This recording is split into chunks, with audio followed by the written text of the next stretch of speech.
This is my audience. And then I also have 2 people on Zoom. Okay.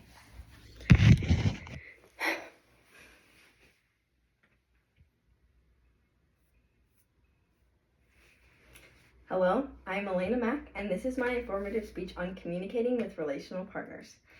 The general purpose of this speech is to obviously inform you on how to communicate with relational partners, but I specifically want you guys to learn about how people choose their relational partners, how gender affects relationships, and how people give and receive love, also known as love languages.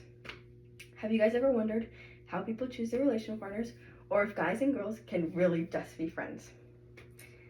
Today, I'm going to explain to you the ins and outs of communicating with your relational partners. Hopefully, the next time you communicate with your relational partner, you'll remember what drew you to this person in the first place, how gender affects your relationships, or how you give and receive love.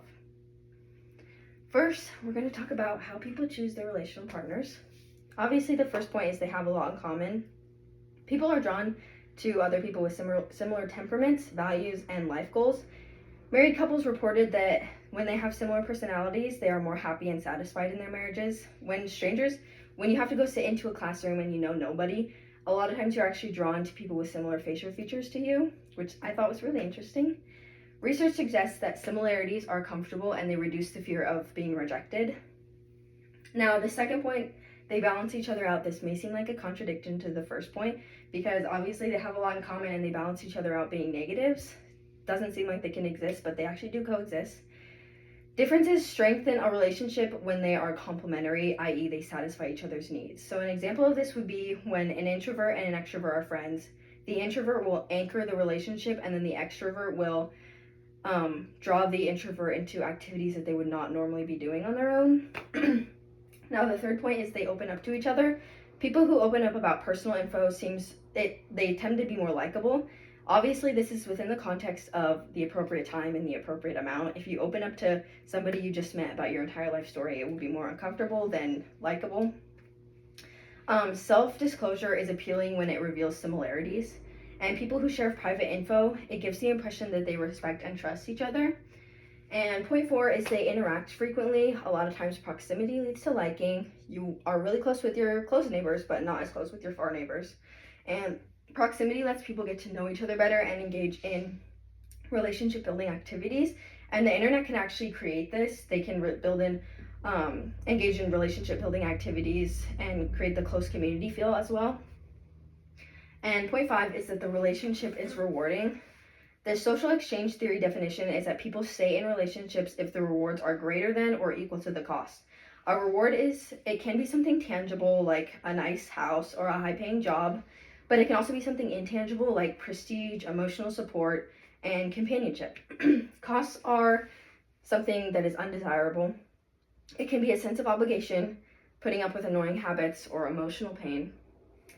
Now, we're going to get into how gender affects relationships, and I have a small video for you to watch. All of my friends are men. I don't have female friends. I don't. I'm incapable of that. Why? What do you mean? Well, because come on. Because you have a wife. Well, I have a wife, and I don't really have female friends because look. Okay, let's get rid of this right here. Okay, I'm gonna tell you this. Let's get rid of this right there. You're an attractive woman. There's some guy somewhere saying, "Yeah, we're friends." No, that's not true. He's your friend only because you have made it absolutely clear that nothing else is happening except this friendship we have. We remain your friends in hopes that one day there'll be a crack in the door, a chink in the armor. And trust and believe that guy that you think is just your buddy, he will slide in that crack the moment he gets the opportunity. Because we're guys. Men think this way? 99.9% of us think that way. And you tell us. All right, now point 2. Do men and women do friendship different? Yes, they do. Men actually, on male friendships, it typically involves good-natured competition and they focus on tasks and events. In female friendships, they see each other as equals and they provide emotional support and self-disclosure. Now, can heterosexual men and women be just friends? This is a long debated topic, but Women typically say yes, that they can just be friends, but men actually don't really give a straight answer. In a study done on male and female friends, when the females were asked if the relationship was purely platonic, they answered yes. Most of them answered yes. And then when the men were asked, they a lot of times actually said that they harbored secret romantic feelings, and they actually thought that the feelings were mutual. Researchers think that because men and women communicate differently, this is what causes the confusion. And based on the earlier statement about how men and women do friendships differently, like men a lot of times involve competition in their friendships and women are really emotionally supportive. This is what causes that confusion. If a man is acting competitive with a woman, she might not think that's very romantic and she would just be platonic with him. But if a woman is being really emotionally supportive and caring towards this man, he might see that as romantic feelings. Now, are there advantages to other sex friendships? Obviously, yes. Men say that they find female friends encouraging and validating, and it helps them be more emotionally expressive. And women say it's nice to be able to speak assertively with their male friends. And the stereotype is true that gay men and straight women make really good friends because they can trust each other's advice about love and romance. Now we're going to talk about the 5 love languages, and the first one is words of affirmation.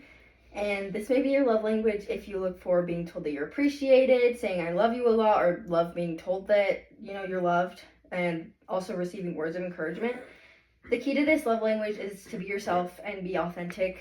What this can look like in a romantic relationship is acknowledging your partner through words. And the second love language is quality time. And this may be your love language if you feel disconnected when you're away from your partner. Not spending time with your partner affects your libido, or you put a lot of effort into spending time with others, like you constantly try and plan things. Quality time looks different for everybody. It can be just sitting on the couch and watching a movie together, but it could also be going out and doing specific activities together, like having dinner or something like that. Quality time requires both people to be present and free of distraction. That's the main element of quality time. The third love language is gift giving, and this may be your love language if when you give gifts, you put a lot of thought and effort into giving somebody a specific gift that they'll love. This can also be you hold every gift that your partner or your friends or your family has given to you really dear and close to you. It could also be you are hurt when your partner or your friend doesn't commemorate an event with a token of some sort. And gift giving does not have to be expensive. They just have to be thoughtful and meaningful and show that you put effort into this gift. The gifts are tangible, and it's something that shows your partner that you thought of them and that you love them. And the fourth love language is acts of service, and this might be your love language if you really appreciate your partner helping you with some sort of chore, like helping you do the dishes or, cleaning your room. And this is also like when you show up for your friends on a really hard day, or you're always ready to go and help a friend whenever they need. And this love language is not about grand gestures. It's about meaningful gestures that serve the other person. And then the final love language is physical touch. And this might be your love language if you feel lonely or disconnected, if you don't get physical touch from your partner. You feel appreciated or loved if your partner randomly kisses you or touches you, and you consider yourself a touchy-feely person.